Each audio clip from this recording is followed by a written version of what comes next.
নমস্কার বন্ধুরা, দেবযানীর পাকশালার আরও একটি নতুন ভিডিওতে আপনাদের স্বাগত। এই গরমে ছোট থেকে বড় সবাই কিন্তু সলিড খাবারের থেকে একটু লিকুইড খাবারটা বেশি পছন্দ করে। তাই আজকের ভিডিওতে রয়েছে দুই ধরনের ঠান্ডা ঠান্ডা লস্যির রেসিপি। অনুরোধ রইল পুরো ভিডিওটি দেখে নিয়ে বাড়িতে বানিয়ে ফেলুন, ছোট থেকে বড় সবারই মন খুশি হয়ে যাবে। শুরু করি আজকের প্রথম লস্যি। এর জন্য একটা মিক্সিং জারে আমি নিয়ে নিয়েছি 2 বাটি মেপে টক দই। আপনারা আপনাদের প্রয়োজন এবং পরিমাপ অনুযায়ী টক দই কম বেশি করতে পারেন। চকলেট লস্যি বানানোর জন্য আমি নিয়ে নিয়েছি এখানে ডেয়ারি মিল্ক চকলেট। আপনারা চাইলে এর বদলে কোকো পাউডারও ব্যবহার করতে পারেন। এটাকে আরও চকলেটি বানানোর জন্য আমি এর মধ্যে ব্যবহার করছি চকলেট সিরাপ। এরপর এর মধ্যে দিয়ে দিলাম 1 চামচের মতন চিনি। যদি আপনারা কোকো পাউডার ব্যবহার করেন তাহলে চিনির পরিমাণটা একটু বাড়িয়ে দেবেন। সবগুলোকে মিক্সিতে ঘুরিয়ে নিয়ে একটা মসৃণ তরলে পরিণত করতে হবে। পরিবেশন করার জন্য নিয়ে নিলাম একটা কাচের গ্লাস আর তার মধ্যে ঢেলে দিলাম মিশ্রণটি। এটাকে একটু ডেকোরেট করে দিতে হবে। এর জন্য একটা গ্রেটারের সাহায্য নিয়ে আমি একটু চকলেটটাকে ওখানে গ্রেট করে দিচ্ছি।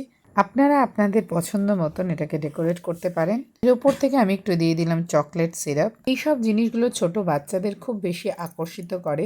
তৈরি হয়ে গেছে আজকের চকলেট লস্যি।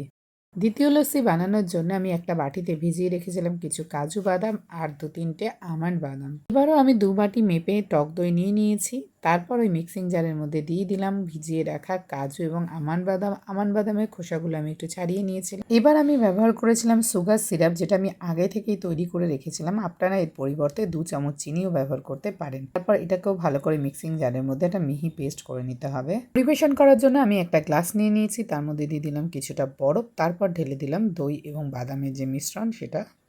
এটাকেও সুন্দর করে সাজিয়ে তুলতে আমি ব্যবহার করেছি কিছু কাজু বাদাম, যে কিছুটা গোটা আর তারপর কিছুটা গ্রেট করে নিয়েছিলাম। তৈরি হয়ে গেছে আজকের বাদাম লস্যি। তো বন্ধুরা, আপনারাও বাড়িতে বানিয়ে ফেলুন। দারুণ লোভনীয় সুস্বাদু দুই ধরনের লস্যি, যেটা ছোট থেকে বড় সবারই খুব প্রিয়, বাদাম লস্যি এবং চকলেট লস্যি। যদি ভিডিওটি ভালো লাগে তাহলে একটি লাইক করুন, শেয়ার করুন, সাবস্ক্রাইব করুন আমার চ্যানেলটিকে আরও নতুন নতুন রেসিপির জন্য। ধন্যবাদ।